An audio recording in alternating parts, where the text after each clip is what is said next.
Você tá dando carteirada Cara, lá nos Estados Unidos aí, ó. Ele tava junto.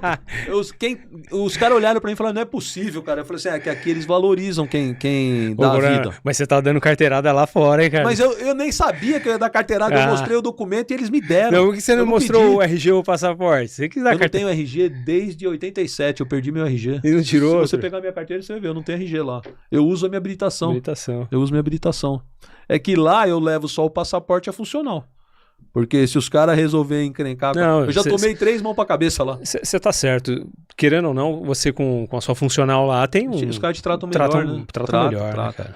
Eu fui tirar meu visto agora, renovar. Quando você vai fazer a entrevista e o pessoal sabe que você é militar, já muda o tratamento. Já muda. Dificilmente vai negar um visto para um militar. Porque ele sabe que se eu passar de 8 dias sem voltar, eu cometo crime de deserção e eu viro procurado. E vou ser preso. Mesmo em férias? Não. Eu tenho férias. Minhas férias não passam de 30 dias. Tá. Se no 31º dia eu não aparecer no quartel, deu 8 dias, eu tô em deserção. Ah, tá. Entendi. É quando você falou 8, eu pensei que você só poderia ficar 8 dias fora, né? 8 dias fora do período que eu tenho de férias. Sim. Aí, velho, eu comecei a comandar pelotão de rota e eu também tive uma sorte, principalmente na matutina, cara. Eu peguei uma leva de sargento, que esses caras são meus irmãos que ainda estão vivos, alguns já faleceram, mas que são os caras que eu admiro demais até hoje, uns pelotões que eu e o Racorte, a gente tava arrebentando, pegando ocorrência toda hora, droga pra cacete. A gente tava fazendo bonito. E nessa fase eu já tenho umas ocorrências bem bacanas, principalmente quando você vai no Google e tal, na época do Cidade Alerta, Aqui Agora. Esse é o momento de eu te contar essa do rouba-banco que eu fiquei de te contar. Ó, pra você ver o nível da coisa. Eu tava fazendo uma operação rouba-banco, eu tava na Avenida Brasil. E tinha um Banco do Brasil de esquina ali, perto da rua... Antes de você chegar, quando você passa embaixo do elevado ali, que vai pra Barra Funda. Um pouquinho antes tinha um Banco do Brasil de esquina. Eu tinha um sargento que faleceu já, chamado Terto, que tava mais ou menos lá no Pacaembu, um pouco para trás de mim. Mas coincidência, a gente patrulhando não sabia que tava uma viatura perto da outra. Quando eu parei na frente do Banco do Brasil, o Copom entrou e falou assim, atenta as viaturas aí pela área central, roubo em andamento no Banco do Brasil, Avenida Pacaembu. Eu olhei pro lado assim, os caras estavam saindo com a sacola e com as armas na mão. Uma distância, daqui, sei lá, 30 metros. Olhei pro lado, cara, os caras olharam pra nós. Imagina, você tá saindo de um banco, rotona na porta. Cara, do jeito que eles olharam, eles sentaram o dedo, 2 correu pra dentro, 2 correu pra fora. Desses 2 que correram pra fora, um deles catou a mochila e fez assim, blum. Cara, começou uma nuvem de dinheiro. Porra, cara. Os carros começaram a parar. Esse cara foi esperto, né, cara? E a galera começou a catar dinheiro no chão. E eu desembarquei e vi que um correu e entrou num estabelecimento. Só que eu fiquei preocupado com o banco, porque os caras correram de volta. Parei na porta do banco, falei pra um que tava comigo, falei, fica comigo. Nisso, já veio a do Terto. A do Terto deu aquela fritada, eles desembarcaram, eu falei, Terto, um correu, entrou na lojinha aí, Aí quando eles foram entrar na lojinha, o cara sentou o dedo, eles sentaram, esse cara eles já trocaram o tiro e o cara acabou falecendo ali. Começou a chegar mais viatura de rota. Viatura da área. E os caras pegaram os reféns.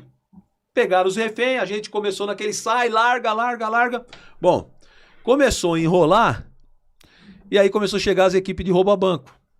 Cara, e assim, a real, esses caras da rouba-banco, eles conheciam muito essas quadrilhas. Eles tinham tudo mapeado. Tinha cara que, você pegava um ladrão de banco, ele já tinha rodado 4, 5 vezes em rouba-banco. Então, as equipes de rouba-banco, desses delegados, conheciam os caras já de ter feito prisão deles. Tinha prendido os caras. Então, a coisa mais normal era a gente cercar banco quando os caras caíam pra dentro e os caras falavam, só me entrego quando chegar a imprensa ou a rouba-banco. Porque os caras já conheciam. E rotona, o que os caras falavam? Você é louco, mano? Vou me entregar, eu vou sair com esses caras aí nem ferrando, velho. Nem ferrando. Então a gente ficava naquele impasse. Quando eu vi as equipes de rouba-banco chegar, eu já saí da porta, falei, os caras só querem se entregar se trocar ideia com vocês. E falei, eu vou catar o que foi pro telhado. Saí de lá, catei a minha equipe e corri, subimos, Fui catar o cara no telhado de uma casa lá. Beleza. Do telhado, cara, a imagem que eu via era assim, um monte de viatura, um monte de polícia e um monte de paisano dos carros, todo mundo, trânsito parado, todo mundo catando cédula no chão. Ninguém querendo saber dos ladrão. Você não baixou e pegou uma notinha? Eu tava no telhado, lá na rua de cima. Eu olhava aquilo e falava, cara, é um negócio louco. Mas o cara foi inteligente, não foi, cara? Porra. Ele conseguiu fugir? Vocês pegaram ele? Não, o do telhado nós catamos. Ah, pegou. Esse cara que veio em pé, que foi o único cara que veio em pé, porque o outro veio em pé. O outro trocou tiro carrota. Os dois que correram pra dentro, a rouba-banco levou... Tem uma terminologia engraçada, cara. Os dois que correram pra dentro e fizeram o refém, a equipe de rouba-banco apresentou, levou. Deitado ou em pé? Não, em pé. Esses caras se entregaram quando trocaram ideia. O sargento Terto socorreu, morreu. O nosso grampo. Só que o meu do grampo, o que aconteceu? Ele deu mais um parceiro que estava no carro de fuga. E nós fomos buscar ele em Tabuão. E em Tabuão nós pegamos uma 45. Tinha umas armas antigas, tudo Paraguai, que chamava Lhama. Vinha muito, era uma pistola grande, pesada. Mano, a munição dela parecia a ponta do dedo, assim, a 45. Caraca. E nós pegamos esse cara com uma 45 lá em Tabuão. E aí foi uma ocorrência interessante que me marcou, porque... Cara, tinha todo tipo de gente bem vestida, mal vestida dos carros, aquele furdunço do rouba-banco ali, com gente, com refém, nego abaixado catando dinheiro ali, entrando nos carros e indo embora. Gente correndo na rua pra catar dinheiro, porque a maleta tava lotada e o ladrão jogou pro alto assim, virou aquela... Passou o Silvio Santos aqui. Até o pipoqueiro, tinha um negócio de pipoca lá na frente do banco, até o pipoqueiro enfiou o dinheiro no bolso. Com certeza, lá, ali, quem não vai pegar? E a gente focado só numa coisa, vamos... E nem, assim, eu sei que é brincadeira, mas nem poderia pegar uma moeda, né? Doido, cara. Acabava com a vida, com a carreira. A coisa na rota é tão rígida, que quando você inicia o serviço, todo mundo mostra quanto tem de dinheiro no bolso ou na carteira. Caraca. É padrão rota. Entrou na viatura, tô com tanto na carteira, tanto no bolso, você, tá. Porque se não ocorrer... Padrão, todo dia, vai sair todo mundo, até hoje? Todo mundo. Caraca. Porque se tiver uma denúncia, a gente for levado para uma salinha, você não pode ter mais do que você falou pro seu comandante. Você tem que levar sempre pouquinho, senão os caras fazem você pagar o café, né? Não, ou muito, por exemplo. Não pode levar muito, senão os caras vão, ele que vai pagar o almoço hoje. Vamos supor, se você sacou um dinheiro que você precisa pagar alguma coisa, sacou lá R$1.000, você vai falar para sua equipe, eu tô com R$1.000 que eu saquei, tá aqui o comprovante e tal, tô com R$1.000 no bolso. Beleza, esse dinheiro é seu. O problema é se no final do serviço tiver uma denúncia, você tiver com 5. Aí os caras vão falar, chefe, você falou que tava com 1.000. Como é que o senhor tá com 5? Entendeu? Então... O negócio vem de casa, né, cara? Na rota, se você me perguntar assim, tem corrupção na rota? Deve ter. Tem alguns casos, tem policial de rota que foi preso. Se eu falar que não, a corregedoria... Os caras vão falar, esse cara não é sério. Mas em serviço deve ser bem raro, né, cara? Às vezes tem a corrupção, sei lá, que o cara... Não, fora da rota serviço, ele é um... Mas quando junta 4 lixentos. Entendi. Tem que dar certo de ir um trabalho longo, de um fazer a cabeça do outro e os 4 combinar. E no giro, porque a rota gira equipe, né? Entendi. Não é fixa. Entendi. No giro... Gira quanto toda tempo? vez que gira os 4 têm unidade de pensamento. Aí, vem aquela conversinha até a hora que os caras decidem fazer uma merda. E vocês giram a cada quanto tempo? Normalmente é quinzenal. Era, né? Era 15.